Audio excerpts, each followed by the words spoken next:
¿Qué tal, Sara? ¿Cómo estás? Ya estoy grabando. Ay, me asustó. Hola. Tranquila, tranquila. ¿Y cómo te- Bien, bien, bien. Ahí andamos.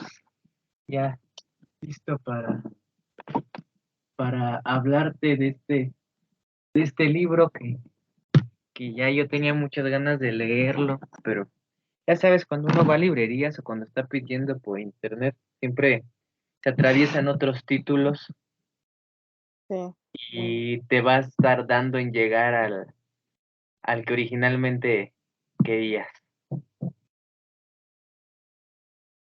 No sé si te ha pasado.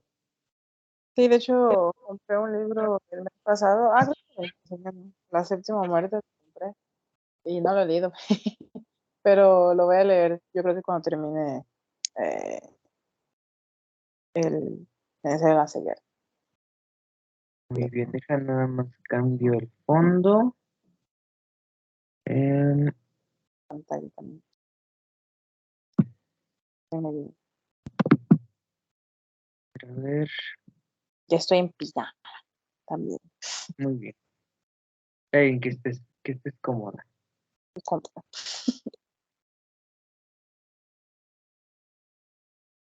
Creo que ya, sí, ya se puso.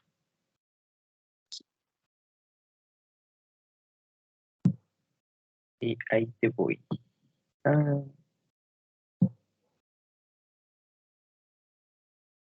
ahí está.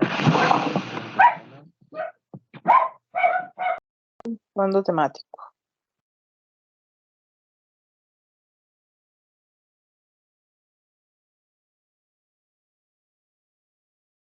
Ahora sí, ya.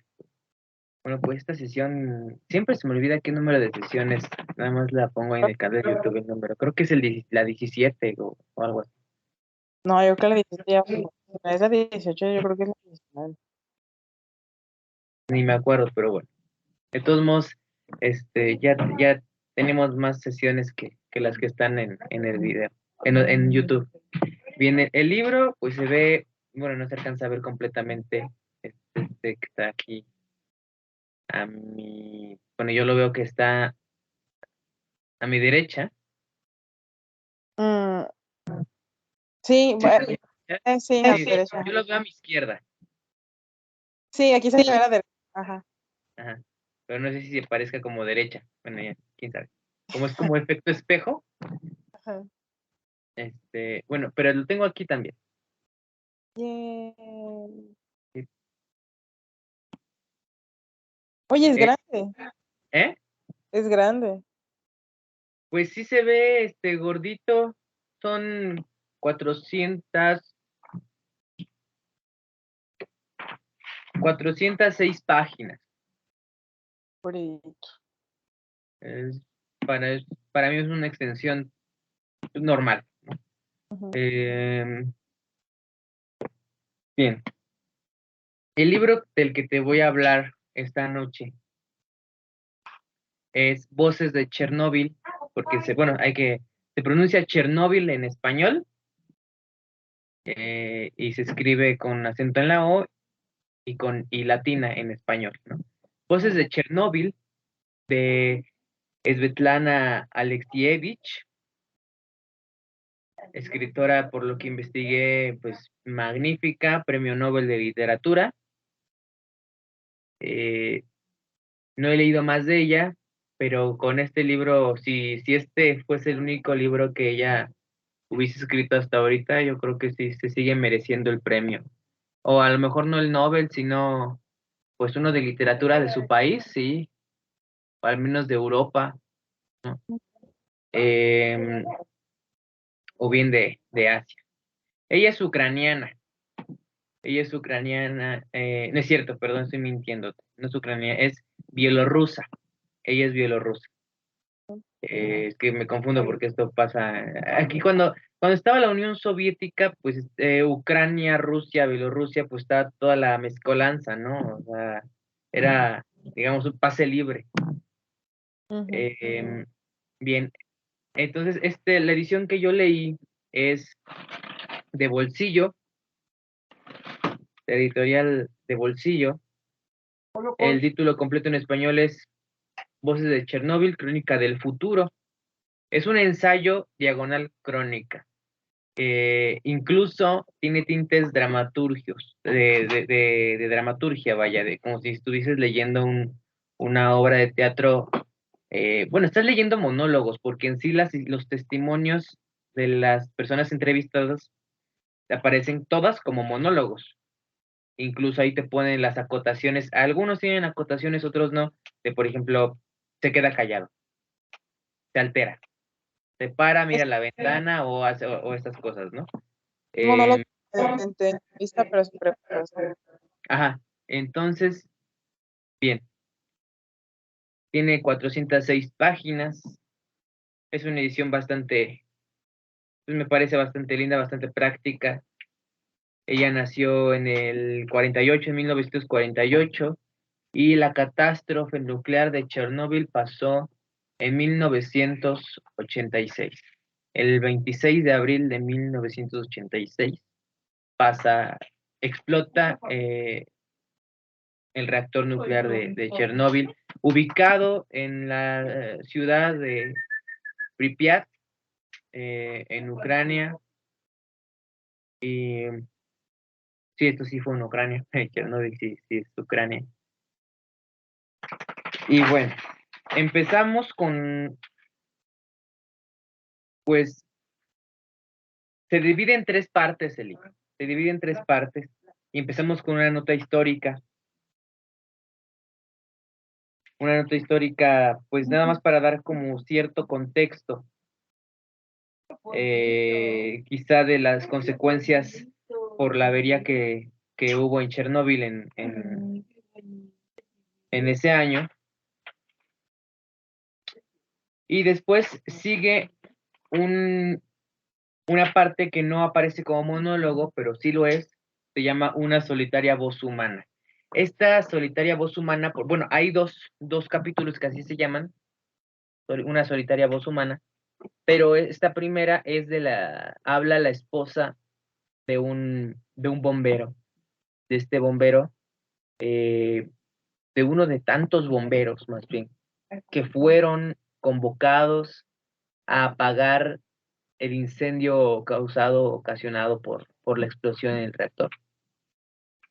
Eh, Todo se manejó, o más bien la clase obrera, porque justamente esa ciudad, esos edificios donde vivía toda esta gente, fue creado para la clase obrera y para los trabajadores, sobre todo, de la central nuclear. Eh, Toda esta gente pensaba, tenía fe, de buena fe pensaba que se trataba simplemente de un incendio común, normal, o sea, pues se quemó algo y ya. No, que muchos no escuchamos la explosión, no, que no se escuchó nada. Pues yo no veo nada, solo veo fuego. Bueno, aquí esta chica, que ahorita te digo su nombre, está bastante fuerte el testimonio. Bueno, todo el libro está muy fuerte, todo el libro está muy fuerte. Sí, me imagino el tema. Luismila Ignatenko, esposa de un bombero fallecido, Vasily Ignatenko. Comienza el libro con esto y después sigue una autoentrevista que se hace la autora, Svetlana, del por qué escribir sobre esto, ¿no? Eh, ¿por qué, ¿Por qué hablar de esto? Mucho ya se ha hablado, pero es más lo que se ha callado sobre el accidente. Por lo que sé, por lo que yo sabía antes de llegar a este libro, incluso antes de ver la serie, excelente serie, por cierto. Eh, Era, sí, ok, explotó un reactor nuclear y se contaminó todo eso, ¿no? Pero hasta ahí.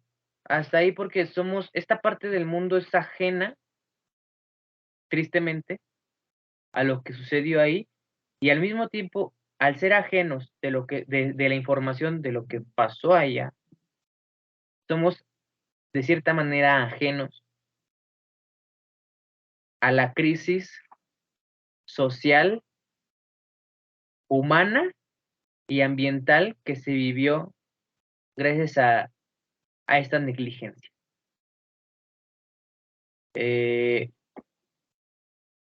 Recordemos que estábamos todavía en Guerra Fría. Todavía en Guerra Fría, yo creo que todavía estamos en eso, ¿no? Todo con cierto secretismo, todo con cierto recelo de que aquí todo está bien, nada ocurre, aquí todo está bien, y si nos critican son porque son nuestros enemigos. Oposición. Y eso se vive en todo gobierno.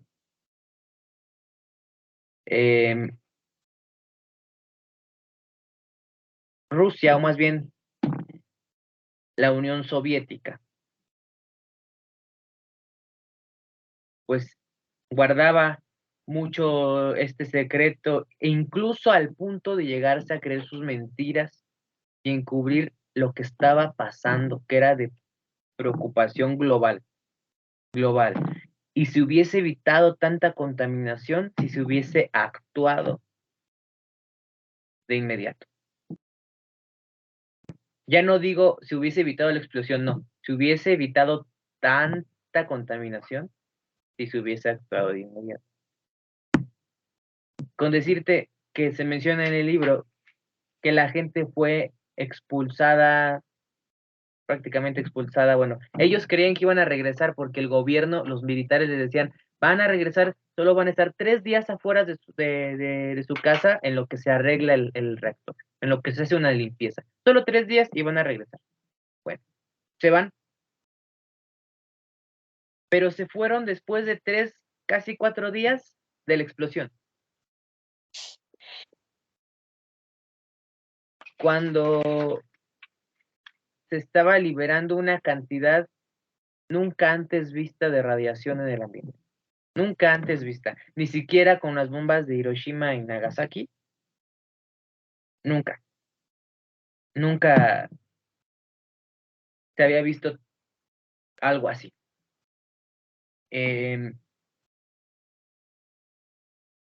Los monólogos de este libro, bueno, estaba hablando sobre el por qué la autora se dispone la tarea de crear este libro que no es ficción, es porque ella fue a hablar con la gente, ¿sí? Y no solo con gente que ya no vive ahí, sino fue a ciertas partes de la ciudad de Pripyat,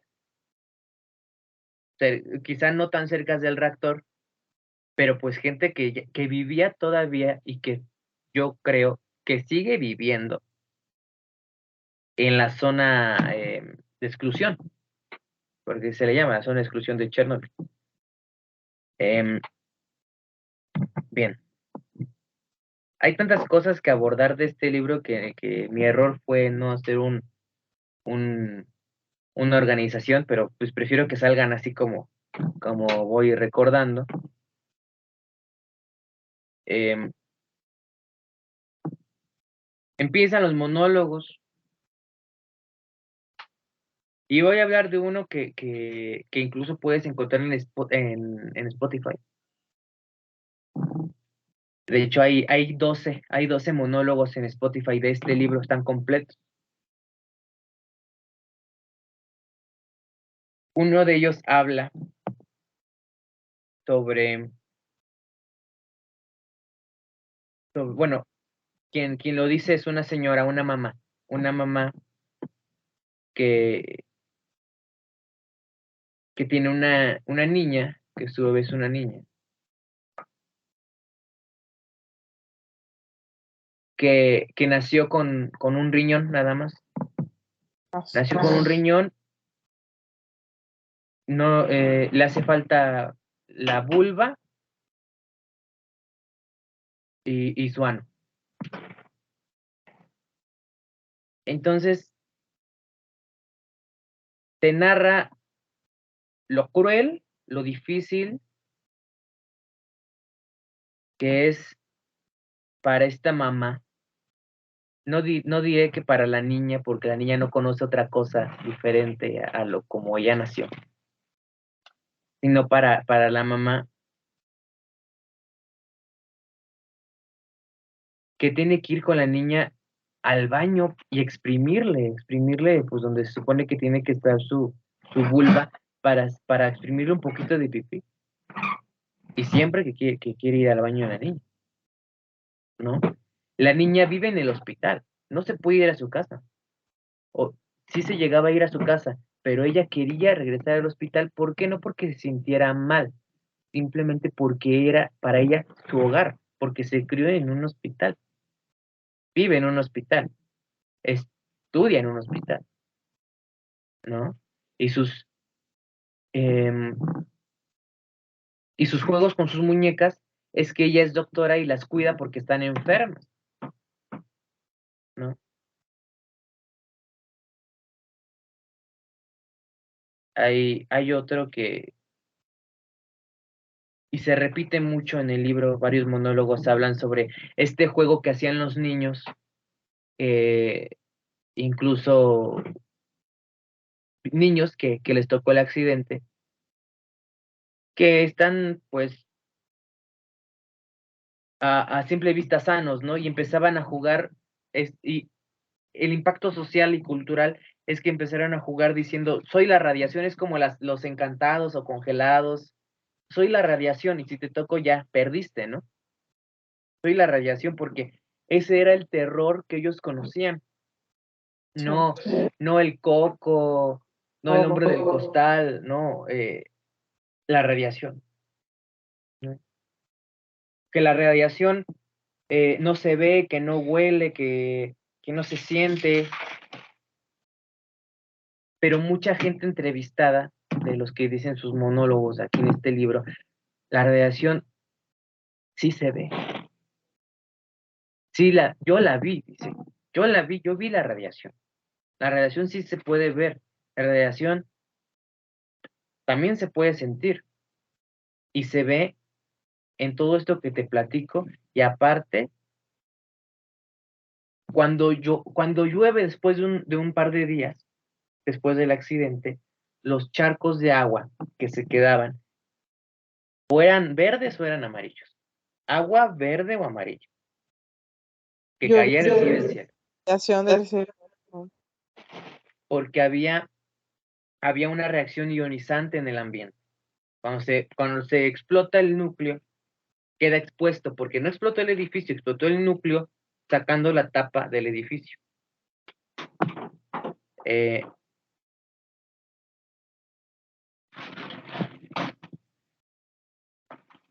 hay una página que me pareció excelente, y creo que es la 56, la 52, desde la 52, la página 52, que justamente lo menciona la autora, que dice así: en la tierra de Chernóbil uno siente lástima del hombre, pero más pena dan los animales, y no he dicho una cosa por otra. Ahora lo aclaro. ¿Qué es lo que quedaba en la zona muerta cuando se marchaban los hombres? Las viejas tumbas y las fosas biológicas, los así llamados cementerios para animales. El hombre solo se salvaba a sí mismo, traicionando al resto de los seres vivos. Después de que la población abandonara el lugar, en las aldeas entraban unidades de soldados o de cazadores que mataban a tiros a todos los animales. Eso se llamaban los liquidadores. ¿Por qué? Porque era una medida para evitar epidemias, según, ¿no? Eso sí lo pudieron hacer. Em,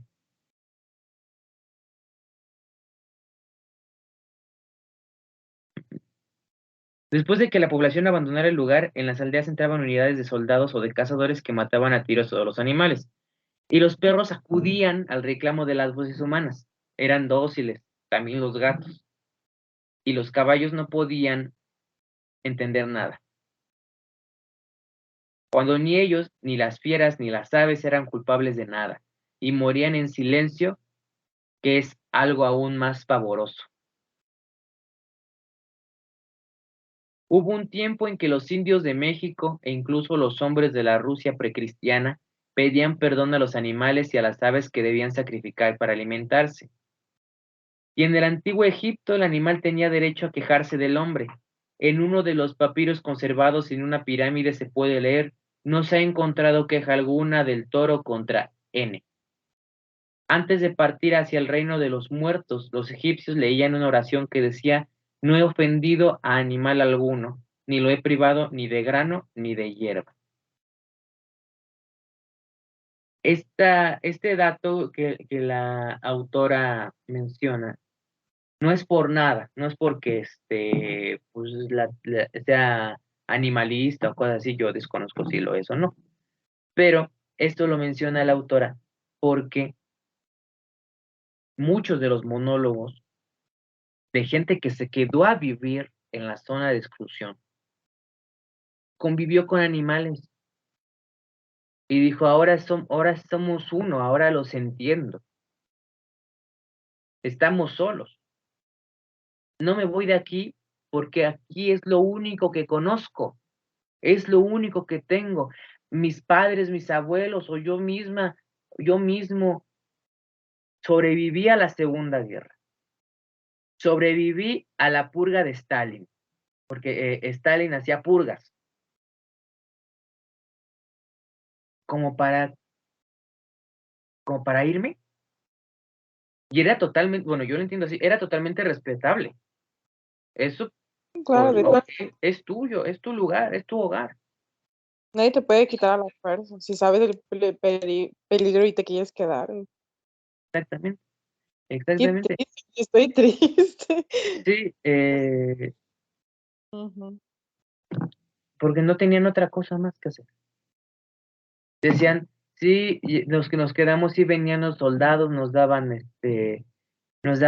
salchichones, nos daba despensa, lo que se podía, ¿no? Tampoco creas que los dotaban de gran fortuna, ¿no?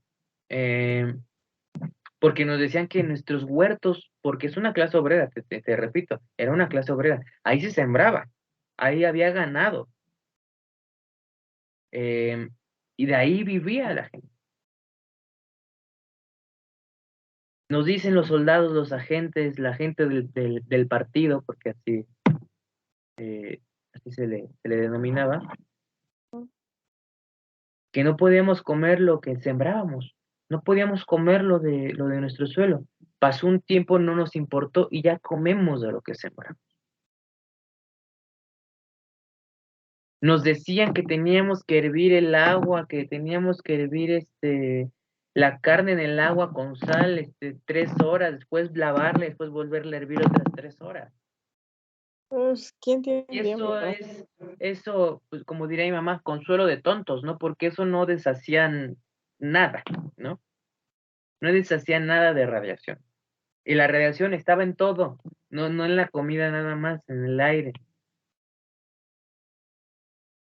Regresando a lo de los animales, a un señor que también entrevistaron, un día después de la explosión, salí, ni un ave, ni una abeja, ni siquiera una lombriz. Y dice, ¿y nosotros somos los más inteligentes? Ellos, sin saber qué había pasado, sentían la radiación Ujú. y se escondieron, se fueron. Y me pareció esos apuntes me parecieron magníficos para que toda esa gente que se cree superior a las demás especies lo lea. Em, es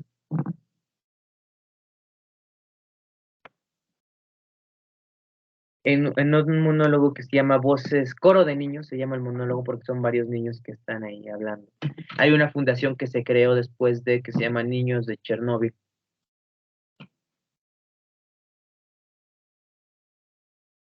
que dice, eh, le decían a los liquidadores, porque conocían liquidadores que iban a, pues a ver qué animales tenían que ir a matar o árboles que tenían que cortar, porque nada se podía quemar, ¿eh? Eso hubiese incrementado muchísimo más la situación, porque yo antes, pues de más chico pensaba, ¿y por qué no se quemó ahí, no? O sea, ¿por qué? No, pues eso lo aumenta.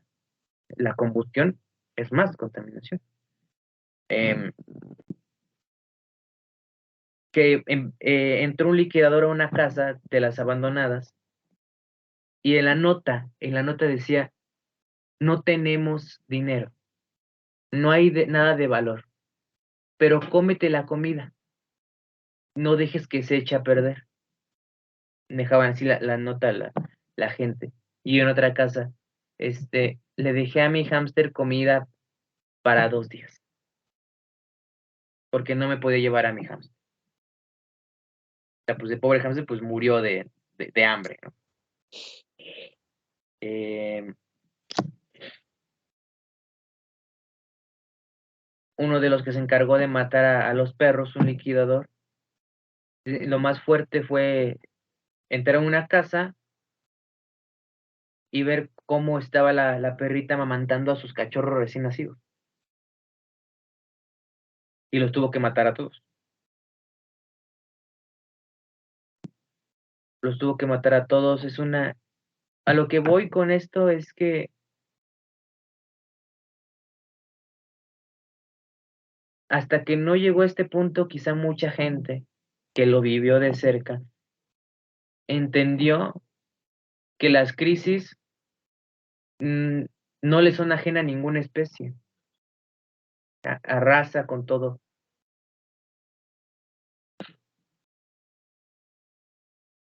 Hay también otra constante, hay muchas constantes en en estos monólogos, y es la guerra. Mencionan mucho la guerra, porque era lo que conocían. La guerra mataba miles, cientos de miles de gente. La guerra siempre arrasaba con la vida.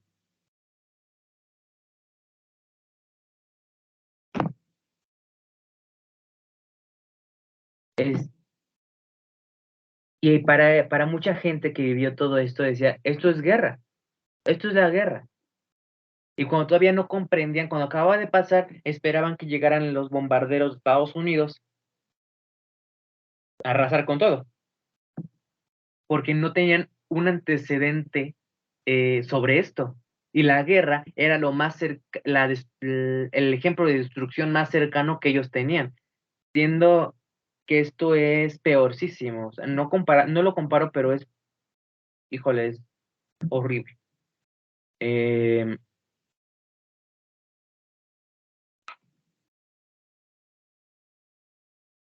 Se entrevistaron a liquidadores, esposas de liquidadores, maestras, químicas, gente todavía dentro del Partido Comunista. Dentro del Partido Comunista hay un físico que también fue entrevistado, que a él no lo hacían tonto. Yo creo que a muchos no los hacían tontos, nada más que se hacían tontos por miedo. Sí, no pensé. Porque en ese entonces existía la KGB, el Servicio de Inteligencia de la Unión Soviética. Espionaje, vaya. Ujú. Entonces, estoy buscando mi abuela. Em, Él hablaba a las centrales médicas de todo el territorio que se contaminó, porque no nada más fue Pripyat, sino fue Minsk, fue parte, ya se iba para Bielorrusia, ¿no? Que en ese entonces era Belarus. Sí, todo el este de Europa quedó infértil y todo contaminado. Sí. No fue nada más un cachito, no, fue inconmensurable y muchos isótopos radioactivos sí llegaron a Europa, pero pues en menor cantidad.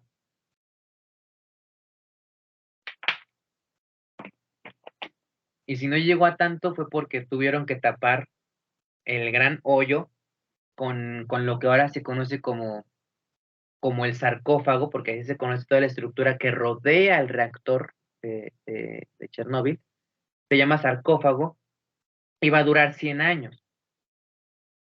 Bueno, ya menos, porque ya hace poco que, bueno, no hace poco, ya tiene que lo pusieron, ¿no? Va a durar 100 años esa cosa, y tienen que volverlo a crear, porque esto va a seguir expidiendo y expidiendo durante cientos de años.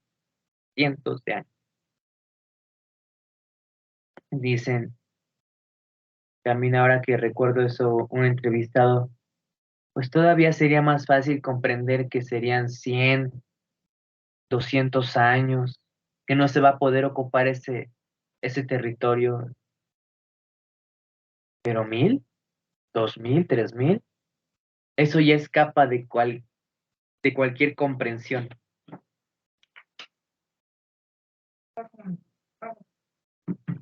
Un liquidador menciona, nos hacían enterrar la tierra en la tierra. O sea, qué fuerte. O sea, enterrar la tierra en la tierra era quitar el piso, hacer un hoyo, enterrar ese piso en ese hoyo. Cortar los árboles, enterrar esos árboles en ese hoyo. Tirar las casas, enterrar esas casas en ese hoyo. ¿Y cómo escapas? No hay una manera de escapar de eso, porque la radiación es en sentido, tan silenciosa y tan potente que incluso lo que está enterrado está emitiendo, está radiando. No Sí. es, o sea, el núcleo está abajo de la tierra y hizo todo eso. Entonces, enterrar un árbol, enterrar la casa, enterrar el piso, pues no hay escapatoria. Concuerdo con tu mamá, es consuelo de tontos. Sí, Hay que sí. hacer, o sea, el suelo, todo es una condena para las próximas generaciones, así de aquí a muchas, ¿sabes? A muchísimas, a cientos de generaciones. Em, ¿Y qué se aprendió de Chernóbil? ¿Qué es lo que se aprendió? Si es que, si es que se aprendió algo, ¿no?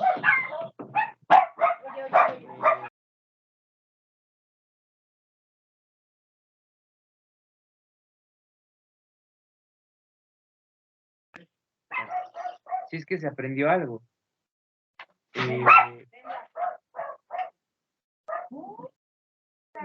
Eh, regresando a este físico, perdón. No, pero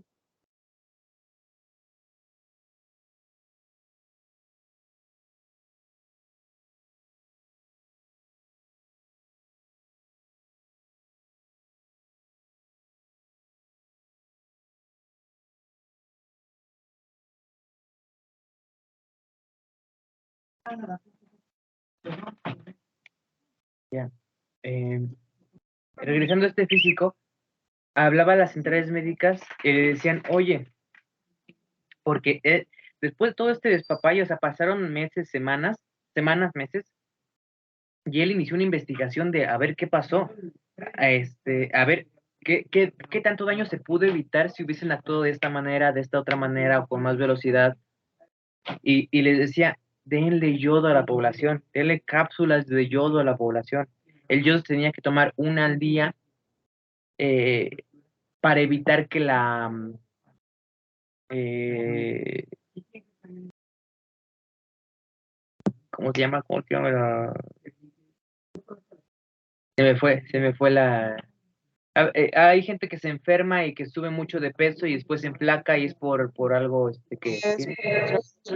Tiroides. La tiroides es la que absorbe la radiación.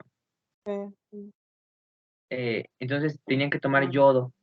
Y decía, este señor le habla a su esposa, lávate 3 veces al día o cada 3 veces al día, lávate la cabeza con jabón para trastes. Eh, Lava 3 veces al día el piso, trapea con pura agua trapea la casa. menciona un funcionario público, del Partido Comunista que vivía ahí, y le dice, él sí sabía lo que estaba pasando, pero él se quedó ahí porque dijo, no es congruente que yo me vaya y los demás no, así que me voy a quedar aquí. Y su hija chiquita le dio leucemia, por eso. Un liquidador se llevó su casco a su casa, el casco que ocupaba en Chernóbil se lo llevó, para que veas la capacidad contaminante. O sea, el casco ni, no sé, no es que el casco se haya ido al reactor, no, o sea, lo llevaba para trabajar, se va a su casa después, se va a Moscú, y, y el niño, ay, papá, me gusta tu casco, de que fuiste a Chernóbil a arreglar lo que pasó, y se lo pone. Unas cuantas semanas, quizá un par de meses después, tumor en la cabeza al niño, ¿no? Es eh, terrible, triste, o sea, impotente, imagínate, ¿no? Imagínate nada más para tener una base, ¿no? Porque, o sea, yo creo que hasta cierto punto, por lo menos para nosotros que somos un poco más, no sé si leigos esa palabra, bueno, no estamos tan dentro del tema tal vez, eh, pero nada más para tener de parámetro, una persona, por ejemplo, que trabaja con radiología mal protegida, puede tardar 3, 4 años en desenvolver un pequeño problema, ¿sabes? Ahora imagínate 2 semanas la cantidad de radiación que la persona no absorbe en el lugar, o sea, porque te hablo de una persona que trabaja todo el día haciendo eso, ¿sabes? Ya una persona para que de una vez solamente de haberse puesto un casco, 15 minutos para jugar un niño, y después de 2 semanas tiene un tumor en la cabeza, es una cantidad así, la cantidad de media vida de trabajo, ¿sabes? Básicamente. Entonces es impresionante, yo creo que es inmesurable hasta cierto punto la cantidad de exposición que, si por Para ponerse un evitar, casco, las personas que están ahí es 100 veces más, 1000 veces más, no sé, es impresionante. para evitar eh, que se cayera en el escándalo, porque todos los que decían, oye, esto está mal, esto está muy mal, esto es terrible, nos vamos a morir, los tachaban de alborotadores, de que querían hacer un complot con el gobierno, un golpe de Estado, desestabilizar al gobierno, a la sociedad, ¿no? Espantar, dice, ¿qué? ¿Acaso quieres que se arruine la fiesta del 1 de mayo? ¿No? Eh, No agarres nada, ¿eh? y, y los echaban así, y si eran miembros del partido, vamos a quitarte el trabajo. Al profesor de física le quitaron el trabajo, no lo aceptaban en ningún otro lugar, por lo que estaba haciendo, alertando a la gente, hablando por teléfono. Cuando mencionaba, oye, yodo, oye, radiación, las líneas estaban intervenidas y cortaban la llamada. El gobierno cortaba la llamada, ¿no? Entonces, eh, las, todo estaba vigilado y las autoridades no entregaban dosímetros, que es para medir la radiación. Y si los entregaban, solo tenían cierto límite, que llegaba creo que a 100 Röntgens o curios, micro Röntgens. Eh, cuando era decenas de veces peor el límite en el ambiente, Sí. ¿no? Y solo se los dejaban un ratito, no todo el rato, para que no midieran. Esto está bien, tú trabaja. Ujú. Mandaban escuadrones al techo del reactor. Al techo del reactor los mandaban. Donde estaba el hoyo, tenían que echar arena, limpiar todo ese techo, porque en el techo había bloques así de grafito. Y el grafito donde se encuentra nada más en el reactor del núcleo, donde hace la reacción. Llegaron hasta el techo y solo podían estar ahí un minuto. Entonces era entrar por 1 minuto al día. Y ya Y, fuera. y todos, y ya con eso se murieron. Sí.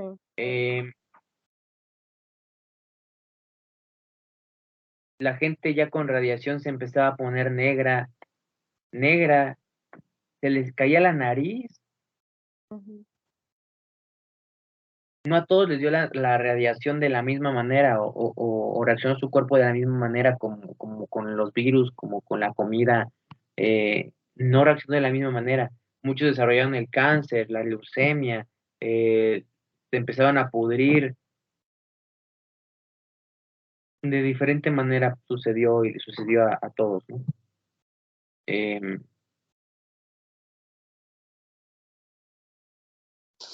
También creo que Chernóbil, o al menos este libro, es un testimonio de amor, porque muchas esposas, hay testimonios de esposas, de liquidadores, de bomberos, que estuvieron al pie de la lucha que llevaban sus maridos después de Chernóbil, ¿no?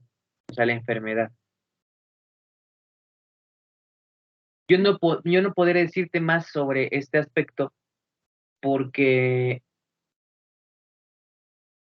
la lectura yo la hice y al momento en que tú la hagas, que ojalá la hagas, Sí, lo que lo ves. vas a sentir a tu manera. Yo no te quiero adelantar ninguna opinión porque es meramente subjetivo, ¿no?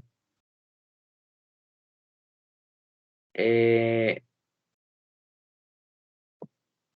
entonces,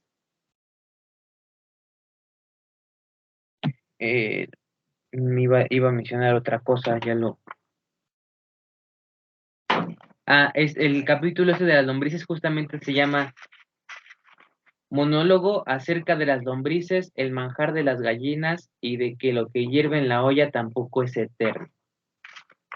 También sobre eso de hervir decenas de veces la carne, las verduras no iba a servir de nada. Eh, Decían que las flores eran de un rojo intenso, ¿no? Que incluso había belleza en todo eso había belleza por la vegetación, cómo se alteró, cómo se transformó, cómo se abrió camino, ¿no? Cómo se adaptó. Pero bueno, todo eso radioactivo, todo eso altamente contaminante. ¿Hace frío? Creo que el libro es la primera lectura que le pongo 5 estrellas en lo que va del año, de 12 libros que ya leí.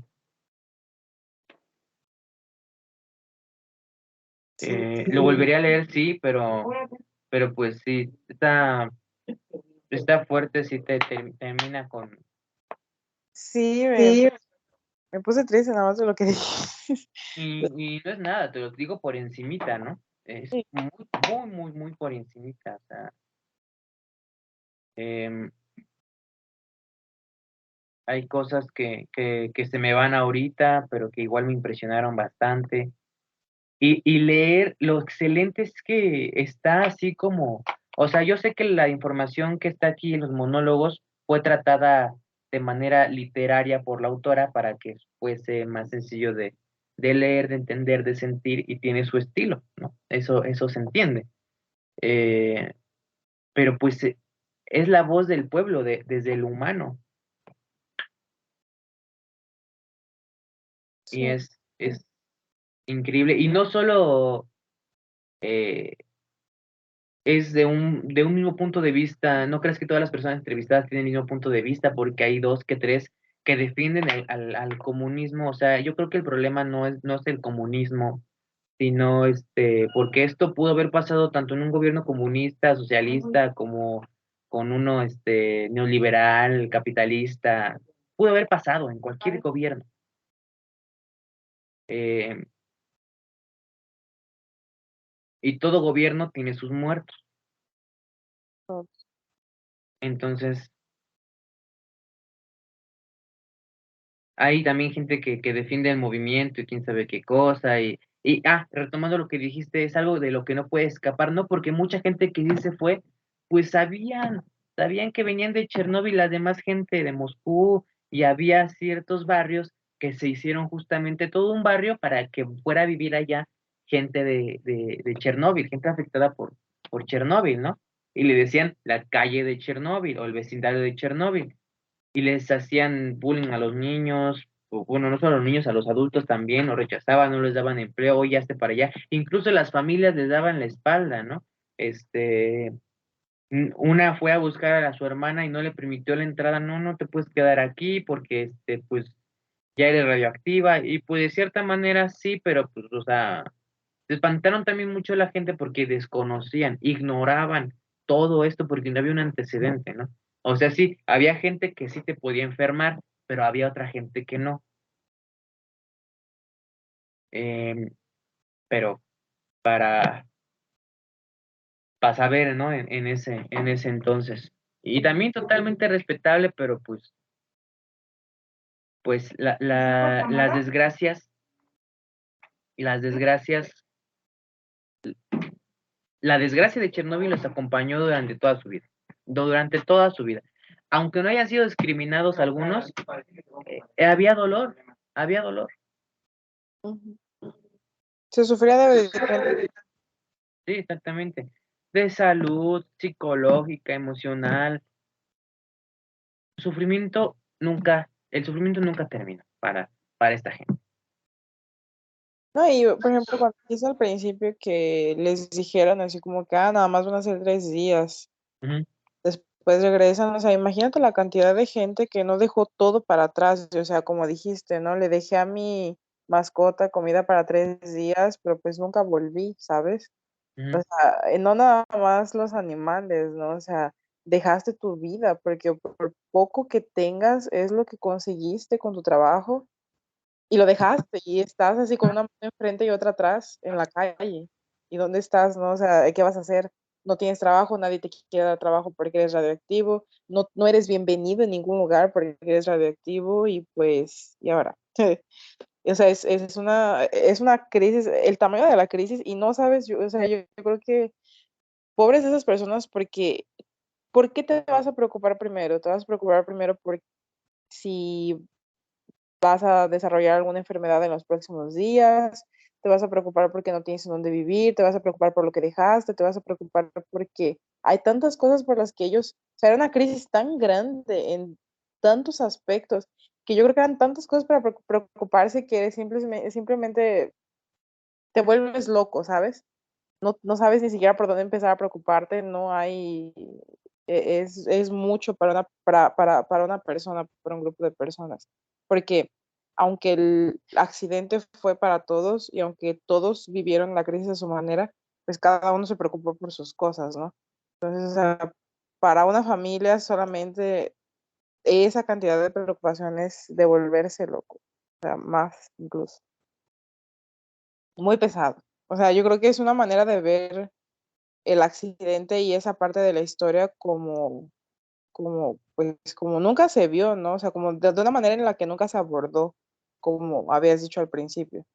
Que lo que vimos fue lo que vimos en las noticias, lo que vimos en la historia, lo que vimos lo que aprendimos en la escuela y esas cosas, pero ya, o sea, casi como que relatos contados, por lo menos yo nunca había escuchado de la voz de quien lo vivió, o en este caso tú que lo leíste. Pero pues sí, debe ser absurdamente impresionante y con certeza te pones a pensar en cosas que no habías, ni siquiera te había pasado en la cabeza y que es horrible, que no me imagino cómo debe ser pasar por una situación así. O sea, imagínate el caos social que se vivió ahorita por ejemplo, por el coronavirus. Imagínate si fuera, no sé, ok, fue a nivel global ahora, ¿no? Con el coronavirus. En este caso fue un caso isolado, ¿no? En el este de Europa, pero pues sí es, el nivel es mucho, mucho mayor. No hay ni siquiera cómo comparar. Exacto. Pues sí, este es Voces de Chernóbil, Crónica del Futuro de Svetlana Alexievich. Totalmente recomendado, lo recomendaría siempre. No es ficción, nada, nada, nada de ficción. Yo creo que todo el mundo tendrá que leerlo a cierta edad para que vean lo afortunado que muchas cosas pueden resultar a comparación de todo esto, ¿no? Porque sí, toda desgracia, no todas las desgracias se pueden medir de la misma manera. Tenemos Chernóbil, tenemos pandemias y todas son terribles, pero no se pueden medir de la misma manera. No, no por una pandemia no va a contaminar miles de años un territorio, ¿no? Y una explosión nuclear no va a colapsar los sistemas de salud del mundo como vimos con el coronavirus. O bueno, yo creo que sí lo puede colapsar si se avienta una guerra nuclear, ¿no? Si hay una guerra nuclear, y es a lo que voy. Trayendo de nuevo el libro, yo creo que voy a hablar otra vez sobre él, de Ibakusha, el testimonio Hiroshima. de Hiroshima. Y 15 países son las que tienen arsenal nuclear, ¿no? Y lo preocupante que es, o sea, de esto entonces no se aprendió nada. No se aprendió nada porque a los gobiernos, no a los países, porque a los ciudadanos no les importa, a la gran mayoría de ciudadanos no les importa. Lo que hizo, mandó un chip, es una prueba con un chip intercontinental que puede cargar 15 ojivas nucleares. Y que dijo que para que lo piensen cualquiera que se quiera meter con ellos. Sí, bueno, mi papá me anda diciendo lo de Putin con sus ojivas nucleares, ¿no? Porque desde que empezó el conflicto en Ucrania, pues dijo que quien se metía ahí no iba a enfrentar las consecuencias nunca antes vistas, ¿no? Y sabemos que Rusia tiene muchísimo arsenal nuclear. A pesar que estuve, bueno, estuve leyendo un poco, nada oficial, ese es el problema, ¿no? Porque no tengo una fuente necesariamente confiable así registrada. Estaba leyendo un poco que muchas de esas armas nucleares son armas, o sea, y eso lo hace más peligroso, ¿no? Porque muchas de esas armas nucleares son armas que a las que no se les da mantenimiento hace muchísimos años, porque nunca fueron usadas y porque se construyeron después de la guerra, durante la Guerra Fría, para ser usadas en algún momento, nunca llegó ese momento. Entonces están así como que ahí oxidadas, arrombadas en algún lugar ¿Y que... qué tal si eso se empiezan a explotar así? Porque sí, ¿no? Imagínate. Exactamente. Bueno, O sea, tendríamos que conocer bien la ingeniería de cómo son estas es- armas, ¿no? no lo Para, sé. para saber si eso es posible o no. Pero el hecho es Eh, que estos días atrás estaba leyendo que cuando Rusia comenzó a retroceder en Ucrania, Putin se fue, creo que se fue a proteger en un búnker en el Polo Norte, ahí cerca en el polo cerca de Rusia, no sé, había leído exactamente la ubicación o no exactamente la ubicación, pero el nombre más cerca del lugar, se me olvidó ahorita, pero pues básicamente se fue a proteger a un búnker, no sabemos por qué, obviamente sabemos sí por qué, cuál es la amenaza, pero pues sí es una situación pesada para acontecer a cualquier momento, entonces. sí, eso puede pasar en cualquier momento. En cualquier momento eso puede pasar. Esperemos que no, pero puede. Y es preocupante, triste. ¿Y en qué mundo vivimos, no? En un mundo donde creamos ilusiones de libertad donde no la hay. Ujú. Eh, creamos ilusiones de paz cuando no la hay. Y, y cuando llegue la verdadera paz, yo sé que a mí no me va a tocar eso de vivir en un mundo en paz, a mí no me va a tocar, hay que ser realistas. Así, de por lo menos generación, no. Eh, Lo veo muy difícil, o sea, ni a las próximas, yo creo. pues eso, este fue mi lectura a pequeños rasgos, te lo expliqué muy, bueno, no, te platiqué de él sobre muy por encimita, pero para que lo leas y, y quien vea esto lo lean y quien tú quieras se lo recomiendes porque esto está muy, muy bien el libro, es un gran libro. un- Voy y a tratar de comprarlo en físico para tenerlo. sí, sí, y a ver si puedes leerte de Requiem por Teresa, Sí, está está bien. chiquitito como gel azul. Ujú. Ya lo voy a acabar, ya estoy en la página 105. Em, me lo recomendó la hija de Paco Ignacio Taibo II. Sí me dijiste. Me Me dijiste. lo recomendó ella cuando la conocí. Entonces estaba yo con mi novia y nos lo dice, pues mira, ahí está, y los también está en 65 pesos, y yo, vamos por él, a ver si es cierto, ¿no? Y yo, a ver si es cierto, a ver si está tan bien como lo dices, híjole, y está mejor que eso, está mejor que eso. Me explicó su lectura, ¿no? Sí, la lectura que ella le dio, y yo le estoy dando, sí, lo que ella me dice, pero pues yo lo estoy transponiendo, a mi vida, porque hay cosas que, que, que están bien en mi vida privada, en este Ujú. librito de 134 páginas, 135 páginas. Eh, Maravilloso, maravilloso, de un escritor guatemalteco que afortunadamente aún vive y que ha escrito más libros, por lo que ya investigué, y me dieron muchísimas más ganas de leer más cosas de este autor.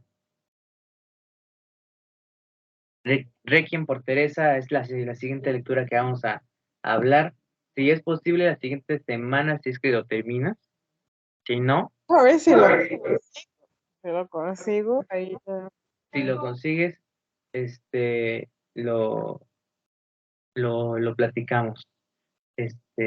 Porque yo creo que, híjole, hay mucha carnita de sacarle también este pequeño libro. Es impresionante que la habilidad que tiene este autor para englobar tantas cosas en este cachito. no, y por ejemplo, el video que me mandaste, que es de él mismo leyéndolo, es una lectura bien crisis existencial por lo que vi, porque, o sea, escuchar el trecho que él leyó Sí, fue ahí, impactante. Es ahí impactante. justamente, lo que me pareció muy, muy, muy gracioso es que yo veo este video en la mañana antes de enviártelo, te lo envío inmediatamente después de que lo terminé de ver. Y la noche anterior yo me había quedado en esa parte que leyó. Y él dejó de leer donde yo me quedé la noche anterior y dije, "Ay, qué curioso, ¿no?" Ujú. Ahí quien cuenta la historia es el hermano mayor de Teresa.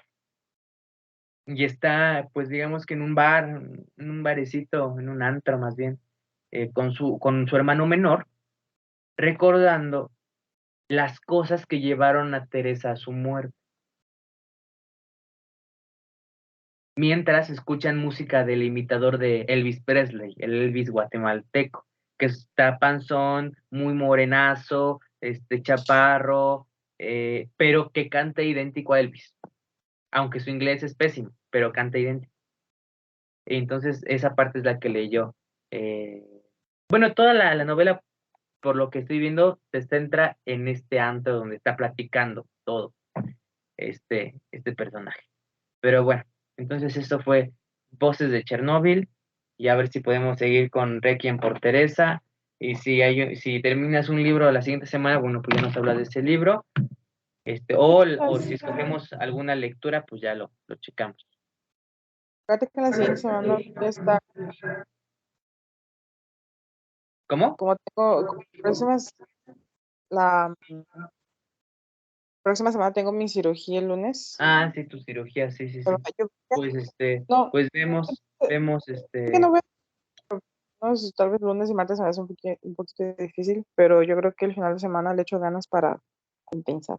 sí, Y sí, el miércoles, vemos, si no, si se puede hacer algo, pues lo hacemos, si no, la recorremos,